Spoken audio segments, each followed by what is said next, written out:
محترم سامعین کرام، منشی رحمت علی ایک بہت بڑے عالم اور بزرگ گزرے ہیں۔ جب دارالعلوم دیوبند کا قیام 1866 عیسوی میں عمل میں آیا، منشی صاحب نانوتا کی بستی سے روانہ ہو کر دیوبند کی بستی میں آئے۔ راستے میں ایک گاؤں آیا، صبح 10 بجے کا وقت تھا۔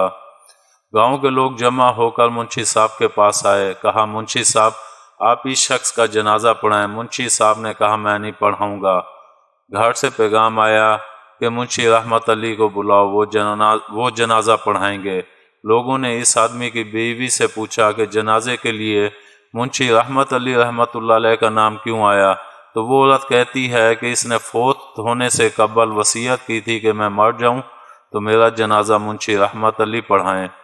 لوگوں نے کہا کہ آج منشی رحمت علی صاحب اتفاق سے آئے ہوئے ہیں، چنانچہ منشی نے اس شخص کا نماز جنازہ پڑھایا۔ منشی رحمت علی روزانہ ملازمت پر جایا کرتے تھے، بڑے نیک آدمی تھے۔ جب میت کو قبر میں اتارنے کا وقت آیا تو منشی صاحب نے اپنے ہاتھوں سے اس میت کو قبر میں اتارا، دفن کر دیا اور چلے گئے۔ جب منشی صاحب دفتر میں پہنچے تو جیب میں دیکھا کہ ملازمت کا کارڈ غائب تھا۔ خیال آیا کہ جب میں نے اس کو قبر میں اتارا تھا تو اس وقت وہ کارڈ قبر میں گر گیا ہے۔ چنانچہ اسی وقت اس بستی میں واپس آئے، لوگوں کو جمع کیا اور کہا کہ اس شخص کو ابھی دفن کیا ہے، اس کی قبر میں میرا کارڈ گر چکا ہے، تھوڑا سا قبر کو کھول کر تختہ ہٹاؤ، میں اپنا کارڈ نکال لوں گا۔ لوگوں نے کہا کہ کوئی بات نہیں۔ چنانچہ مٹی ہٹائی گئی۔ جب منشی صاحب اس کے کفن کے قریب پہنچے تو کیا دیکھتے ہیں کہ اس کی ساری قبر گلاب کے پھولوں سے بھری پڑی ہے۔ منشی رحمت علی اپنا ملازمت کا کارڈ لے کر سیدھے اس عورت کے گھر پہنچے اور جا کر عورت سے کہا کہ اماں بتاؤ، یہ جو شخص تھا جس کا میں نے جنازہ پڑھایا تھا ساری زندگی کیا کرتا تھا؟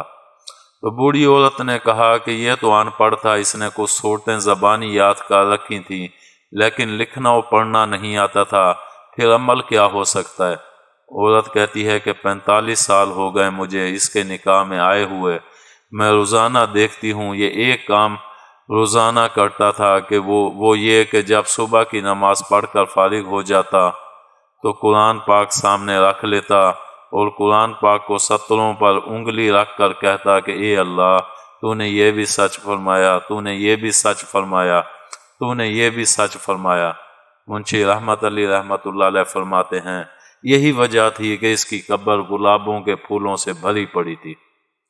امید ہے آپ کو ہماری یہ ویڈیو پسند آئی ہوگی۔ پسند آنے کی صورت میں لائک کریں، کمنٹ کریں اور شیئر کرنا مت بھولیں۔ ملتے ہیں اگلی ویڈیو تک، اللہ حافظ۔